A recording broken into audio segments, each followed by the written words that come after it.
பற்றினின் உன் பாதத்தை வெற்றி தரும் செந்தூர் வேலவா, அற்புத கீர்த்தி வேண்டின், ஆனந்த வாழ்க்கை வேண்டின், நற்பொருள் கூழ்தல் வேண்டின், நலமெல்லாம் பெருக வேண்டின், கற்பகமூர்த்தி தெய்வ களஞ்சிய திருக்கை சென்று பொற்பாதம் பணிந்து பாரீர் பொய்யில்லை கண்ட உண்மை. நமது ஜோதிட சொந்தங்கள் அனைவருக்கும் இனிய வணக்கம். இது ஸ்ரீ செந்தூரா ஜோதிடம் யூடியூப் சேனல். இந்த சேனலில் நம்ம ஆன்மீக தகவல்கள், ஜோதிடம் சம்பந்தமான பதிவுகள் பார்த்துட்டு வரோம். அந்த வகையில் இன்றைக்கி நம்ம பார்க்க போவது எனக்கு தானாக உதித்த ஒரு கேள்வி. தனி மனித ஜாதகத்தில் சுதந்திரம் தரும் பாவகம் எது அல்லது கிரகம் எது அப்படிங்கிற ஒரு கேள்வி. இன்றைக்கி சுதந்திர தினத்தில் இந்த சிந்தனை தோணுச்சு.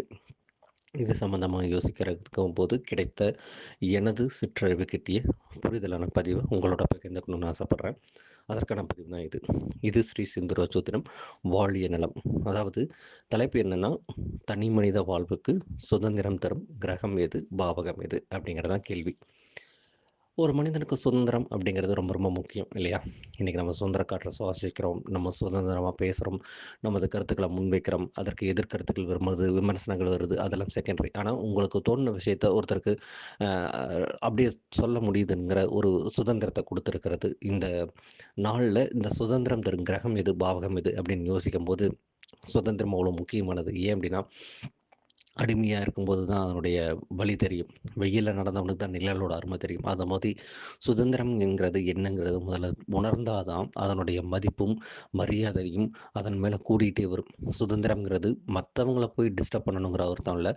நம்மளுடைய கருத்துக்கும் போல் அவருடைய கருத்தும் இருக்குது. அதை ஏற்றுக்கிட்டதுக்கான மனநிலை நம்ம வளர்த்துக்கிட்டாலே பெரிய, அதாவது பேச்சு சுதந்திரம், எழுத்து சுதந்திரம், அந்த விஷயத்துக்கு சொல்ல வரேன். ஸோ அதுபோக ஒழுக்கங்கிற விஷயத்துக்கெல்லாம் உள்ளே போகும்போது அந்தந்த சுதந்திரத்தில் நம்ம கடைபிடிச்சிட்டு போனோம்னா கண்டிப்பாக எல்லார் வாழ்க்கையும் நல்லாயிருக்கும். சரி, இது ஒரு புறம் அப்படியே இருக்கட்டும்.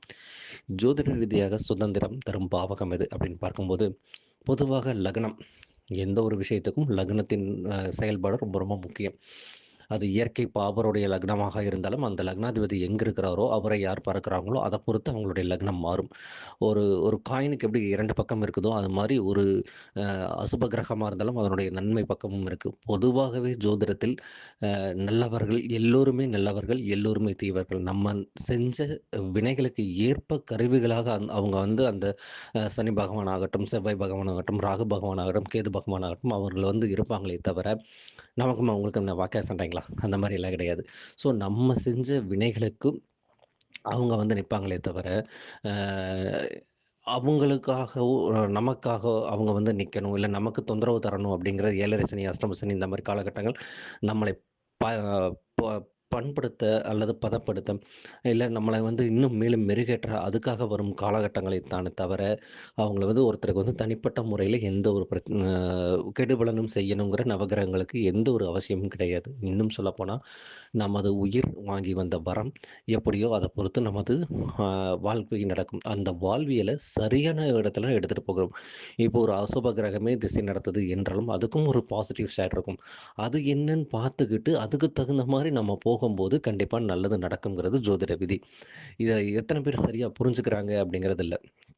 இன்றைக்கி இருக்கிற பொருளாதார சூழ்நிலையில் மாறி போகிறது விஷயங்கள் எல்லாமே. பரிகாரங்கிற பேரில் பணம்ங்கிற செலவு பண்ணணும், இல்லை செலவு பண்ண உடனே அது ரெஃப்ளெக்ட் ஆகணும், இந்த கோயிலுக்கு போயிட்டு வந்தோடனே நமக்கு எல்லாம் நடக்கணும் அப்படின்னு நினைக்கிற மனநிலை மாறி, நமது பூர்வ ஜென்ம கர்ம வினையின் அடிப்படையில் நம்ம ஒரு விஷயத்தை தொடர்ந்து செய்யும்போது கண்டிப்பாக அது ஒரு நிச்சயமான ஒரு மாற்றத்தை தரும்.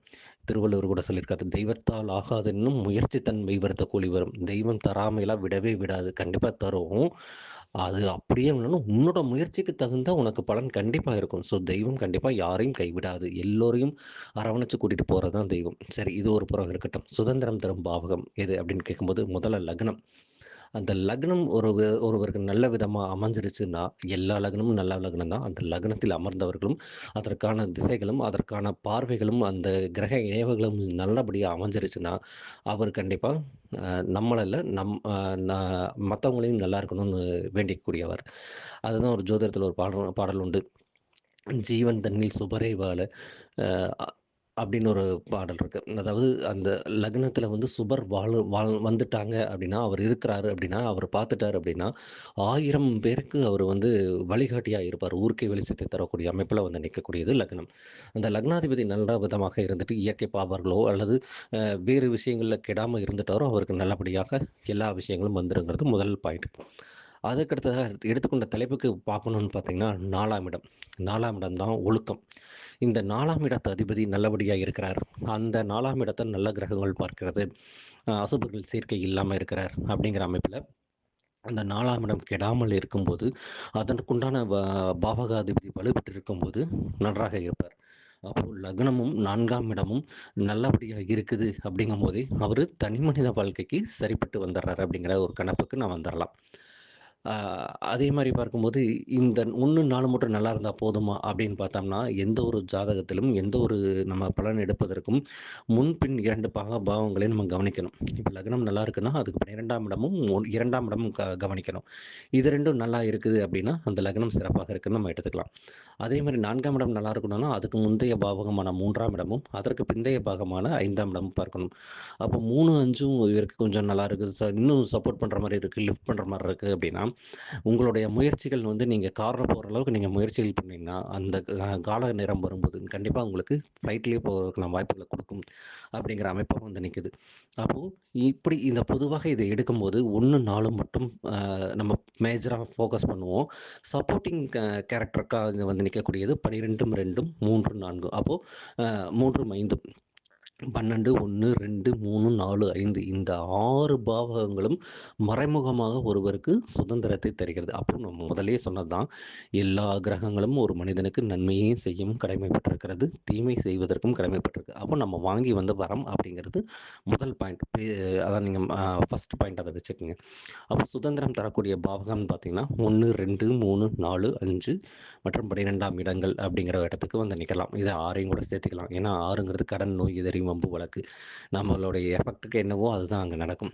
இப்போ 1லிருந்து 6 வரைக்கும் இருக்கிற பாவகங்கள் எல்லாமே நம்ம அது நம்மளால் நமக்காக நம்மளே செஞ்சுக்கிட்ட ஒரு விஷயமாக இருக்கும். 1ங்கிறது லக்னம், 2ங்கிறது பொருளாதாரம், 3ங்கிறது முயற்சி, 4ங்கிறது தாய், இல்லது வீடு, வாகனம், வண்டி, வாகனம். ஏன்னா அம்மா இல்லாம நம்ம இல்ல அப்படிங்கிறது அமைப்பு. 5ங்கிறது பூர்வ புண்ணியம், 6ங்கிறது கடன், நோய், எதிரி. இப்படி வரும்போது இதெல்லாம் நம்மளாக செஞ்சுக்கிட்டது. 6லிருந்து அப்படியே எடுத்துட்டீங்கன்னா, மனைவிங்கிறது நம்ம தேடிக்கிறது. அ கஷ்ட நஷ்டங்கள்ங்கிறது நம்ம விஷயங்கள் நம்ம தேடிக்கிறது. பாக்கியங்கள்ங்கிறது நம்ம தேடிக்கிறது. அப்ப தந்தைங்கிற மாரி எடுக்க வேண்டியதில்ல. பாக்கியங்கள் நம்ம தேடிக்கிறது. தொழில் நம்ம தேர்ந்தெடுக்கிறது. அ இதெல்லாம் வந்து நம்ம தேர்ந்தெடுக்கக்கூடியது. முன்னாடி இருக்கிறது நம்மளா வருவது. நமக்காக படைக்கப்பட்டது. பின்னாடி இருக்கிறது நம்ம தேடிக்கொள்வது.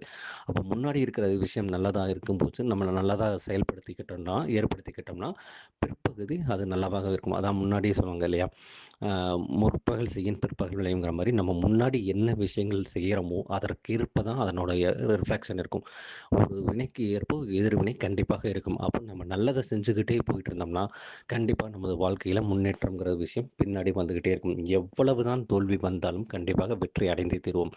அப்ப இந்த எடுத்துக்கொண்ட தலைப்புக்கு ஏற்ப ஒரு தனி மனிதன் ஜாதகத்தில் சுதந்திரம் தரும் பாவகம்னு பார்த்துட்டோம்னா, மேஜராக 1, 4ங்கிறது என் சிற்றறிவுக்கு எட்டியது. அப்படிங்கிற விஷயமும், அ அதே மாரி எந்த கிரகம்னு பார்த்துட்டோம்னா, சூரியன் நம்ம மேஜரா எடுத்துக்குவோம். ஆனா எல்லா கிரகங்களும் ஒரு மனிதனுக்கு சுதந்திரத்தை தருவதும் இருக்கு.